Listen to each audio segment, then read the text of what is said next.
esse, mas tem vários outros assuntos no dia de hoje. Eu quero chamar a atenção também que o ministro Alexandre de Moraes, do Supremo Tribunal Federal, ele votou para condenar Eduardo Bolsonaro por difamação em um processo que foi movido pela deputada Tabata Amaral. Vamos chamar a Júlia Firmino, chega ao vivo em Os Pingos nos Is, vai trazer detalhes e as informações. Júlia, seja bem-vinda. Uma ótima noite a você. Então, explica para a nossa audiência do que se trata. Inclusive, esse julgamento está acontecendo em plenário virtual e irá até o dia 28. Até o dia 28 os ministros podem se manifestar. É isso? Bem-vinda mais uma vez.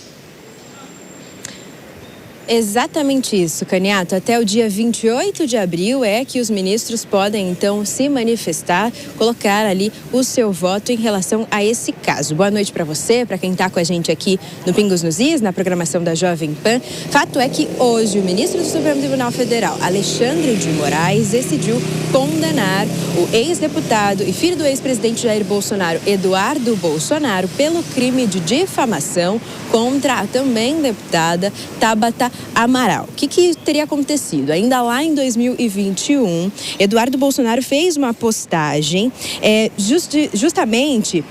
ainda em 2021, a Tabata fez uma queixa-crime contra o Eduardo Bolsonaro, porque ele teria feito essa postagem nas redes sociais, afirmando que o projeto de lei da Tabata Amaral, que pretendia, colocar absorventes íntimos disponíveis para a população de forma gratuita, seria então para atender um lobby de uma empresa específica de produtos de higiene, porque o dono dessa empresa seria mentor patrocinador de Tabata. E aí, nesse voto de Moraes, esse voto novo de Moraes, ele considerou que o crime cometido foi contra funcionário público durante em razão de suas funções, E aí, a pena que foi sugerida pelo próprio ministro é de 1 ano de prisão em regime aberto, além de 39 dias multa, que chega aí a cerca de R$80 mil. A relatoria é de Alexandre de Moraes. O caso está ainda em análise no STF e, como você bem colocou, ainda alguns ministros precisam votar, manifestar aí a sua decisão em relação a tudo isso, que fica aberto esse plenário virtual até o dia 28 desse mês. Tudo isso num contexto, Caniato, em que Eduardo Bolsonaro está vivendo fora do país, está nos Estados Unidos e, por conta disso, também perdeu ali o seu mandato, porque justamente faltou a algumas sessões. Então, enfim, todo esse contexto, fato é que agora o próprio ministro do Supremo Tribunal Federal já condenou ele por essa decisão. Volto com você. Tá certo, ele é o ministro relator, profere o primeiro voto, depois a gente vai acompanhar a manifestação dos demais ministros. A Júlia Firmino segue acompanhando qualquer novidade, qualquer voto, manifestação, ela trará aqui na programação da Jovem Pan. Valeu, Júlia, bom trabalho para você. A gente volta a conversar ao longo da programação, chamar os comentaristas aqui da Jovem Pan, Cristiano Beraldo com a gente. Beraldo, só destacando também para você e para a nossa audiência, que o ministro Dias Toffoli tinha arquivado esse processo no ano de 2022, dizendo que Eduardo Bolsonaro estava amparado pelo direito à imunidade parlamentar. Só que essa ação foi levada mais uma vez à apreciação do STF após um recurso que foi apresentado por Tabata. E à época, em 2023, a queixa foi aceita por 6-5. E aí eu quero só, para as pessoas que nos acompanham, só destacar qual foi a manifestação de Eduardo Bolsonaro, mencionam, a Tabata Amaral diz que ele se apoiou em uma fake news. Eu vou trocar, não vou dar nome aos bois, não vou mencionar o tal empresário e a tal empresa, mas ele disse o seguinte, eu vou abrir aspas para Eduardo Bolsonaro nesse post de 2021. Tabata Amaral, criadora do PL dos absorventes, teve sua campanha financiada por um empresário que, por coincidência, pertence a uma empresa que fabrica absorventes. Tabata negou que a campanha tenha sido financiada por esse empresário. E aí disse que Eduardo se apoiou em fake news que estavam sendo divulgadas à época. O que acha, Beraldo, dessa manifestação do ministro da Suprema Corte? Bom, vamos lá, Caniato. Duas coisas. Primeiro, se a informação é mentirosa, se não há ali uma comprovação de que a campanha dela, de fato, foi financiada por esse empresário, ou enfim, que há uma vinculação dela com esse empresário que tem essa empresa de absorventes, aí é o caso, postou, está errado, tira o post, pede desculpa e acabou, vida que segue, né? Agora, por outro lado, quando você vê o caminho que as coisas tomam no Brasil, um pedido que foi arquivado, depois é desarquivado, aí agora o mesmo juiz que já condenou o pai, que anteontem já aceitou uma denúncia contra o irmão, agora julga contra o Eduardo Bolsonaro. Então, assim, há como a gente acreditar num julgamento isento? Eu não quero antecipar aqui, obviamente, nenhum tipo de conduta inadequada, mas o conjunto que a gente está como população assistindo acontecer já nos indica que essa manifestação no processo contra Eduardo Bolsonaro depende dos outros que não têm essa clara ligação pessoal com a família Bolsonaro. Então, vamos ver o que acontece depois. E só para finalizar, Caniato, ainda tem essa questão da Lei Magnitsky, em que Eduardo Bolsonaro é ali um articulador. Essa Lei Magnitsky foi muito dura contra o próprio ministro. Então, no meu entendimento do que é a justiça, o ministro, obviamente, tem uma rusga com o acusado e deveria se declarar impedido. Mas essa é a minha opinião, que sou só um espectador, não sou advogado, muito menos magistrado. Então, tudo que a gente vai vendo, a gente olha de canto de olho, porque parece tudo muito estranho. A pena que foi estipulada pelo ministro relator é de 1 ano de prisão em regime aberto. Ele também estabelece o pagamento de uma multa no valor de R$126 mil, 126 mil reais com 126 mil reais, exato. Deixa eu passar para o Luiz Felipe Dávila para avaliar essa situação que envolve Eduardo Bolsonaro. Para além, talvez, do equívoco que ele tenha cometido na postagem, você consegue identificar uma assimetria na celeridade de alguns processos, a depender de quem protagoniza o caso, Dávila? A assimetria foi muito bem enfatizada pelo meu colega Beraldo.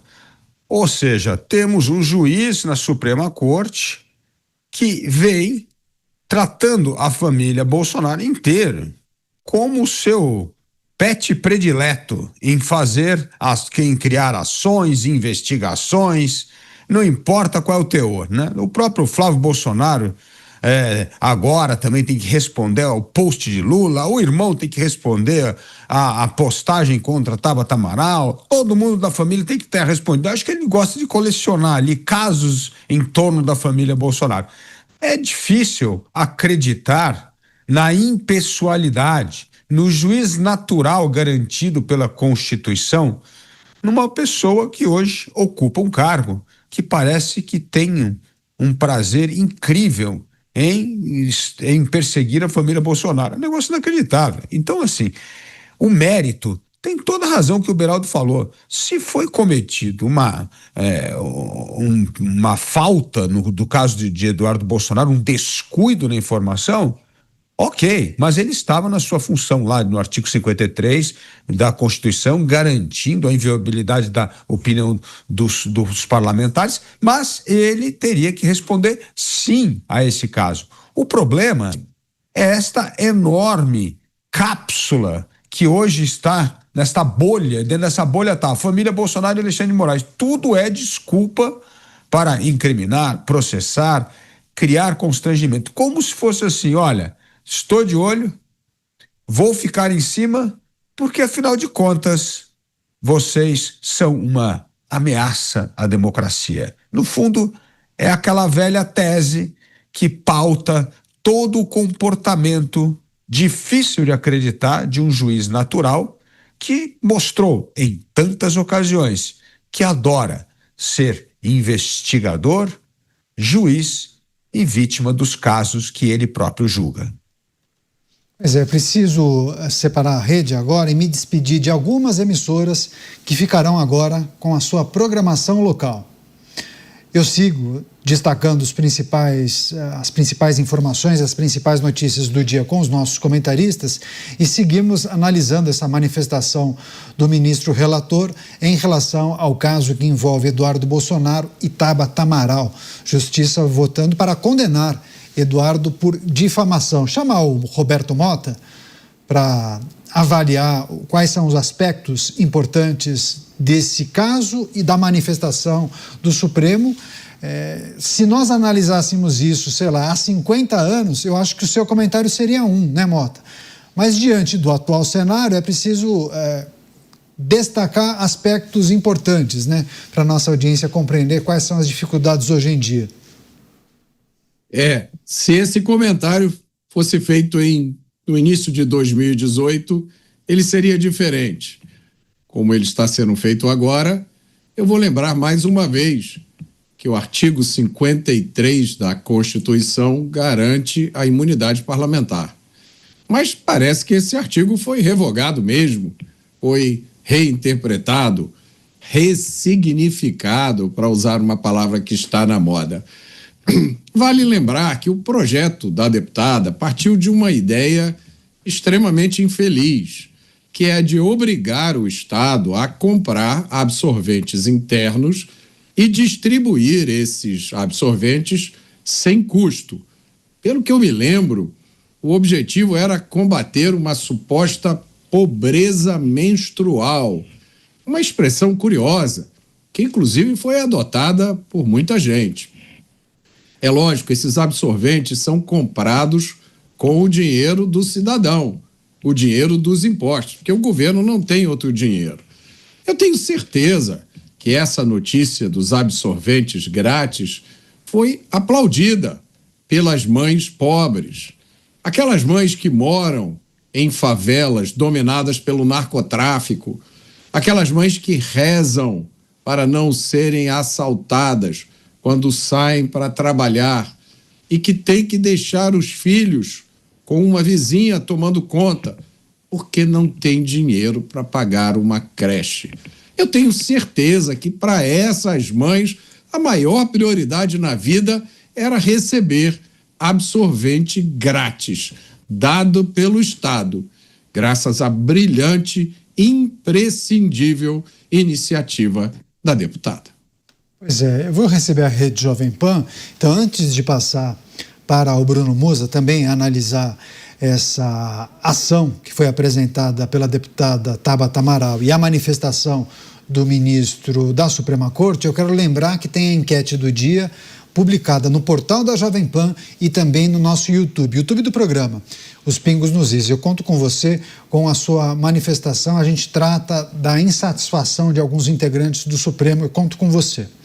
Agora sim, a Rede Jovem Pan se junta aqui à programação da Jovem Pan, do programa Os Pingos nos Is. Deixa eu passar para o Bruno Musa avaliar e analisar essa situação que envolve Eduardo Bolsonaro por conta de um post em 2021 em que ele critica a iniciativa de Tabata Amaral e acaba conectando a iniciativa a um suposto benefício a um empresário que tem participação em uma companhia de artigos de higiene pessoal. E Tabata Amaral justificou que não havia nenhum tipo de relação, que ela não teve a campanha ou não teve nenhuma relação monetária com o tal empresário. E aí o entendimento da justiça é que Eduardo teria cometido sim o crime de difamação e por isso deve cumprir pena de 1 ano de prisão em regime aberto, além de pagar mais de R$126 mil em multa, Musa. Fico imaginando se todo discurso que acontece no dia a dia dessa forma levasse à prisão das pessoas, né? Primeiro que há uma infantilização de absolutamente tudo. Veja, um post disso, levar uma condenação nessa proporção, talvez no Brasil de hoje não chame atenção, dado que, como a gente já mencionou, um Pix de R$500, sem participar de um determinado processo, te leva à prisão de alguns anos, mais de uma década. Escrever ali também uma frase dita por outra pessoa também. escrita por um batom, leva por prisões por anos a fio. Então, o Brasil está completamente torto hoje. Então, só para tentar trazer um pouco diferente do que os meus colegas colocaram, que eu assino embaixo tudo, o Brasil se tornou esse país onde tudo vale através da judicialização. Tudo.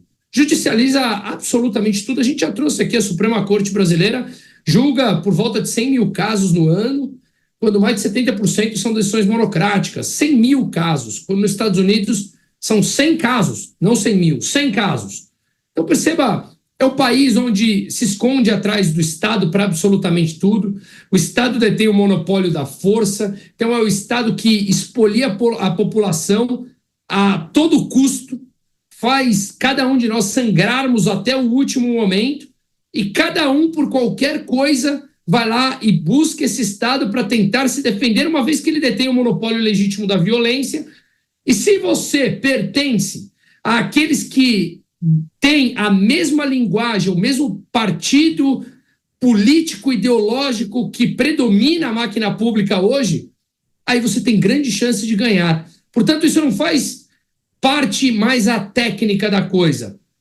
Tudo pode se você detém o discurso que eles querem. Aí você pode tudo. Se você não detém o discurso determinado ou comandado pelo establishment da máquina pública brasileira, você não pode nada. E se fizer uma mínima coisa, você pode ser condenado a sabe sei lá quantos anos de prisão, porque a Constituição não vale mais absolutamente nada.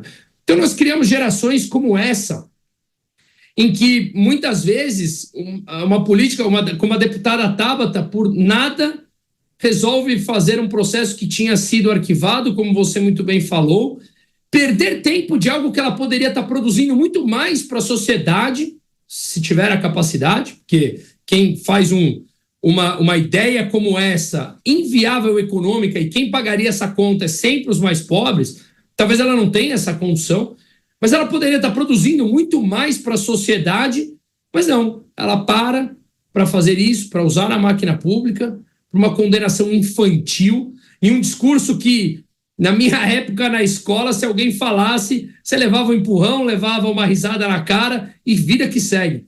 Mas não, no Brasil de hoje, nessa infantilização que o Estado prevê e nessa falta de equilíbrios, para um pode tudo, para outros não pode nada, nós chegamos nessa situação, que isso sim é uma situação difamatória, o que o Estado brasileiro expolia a população cada dia mais.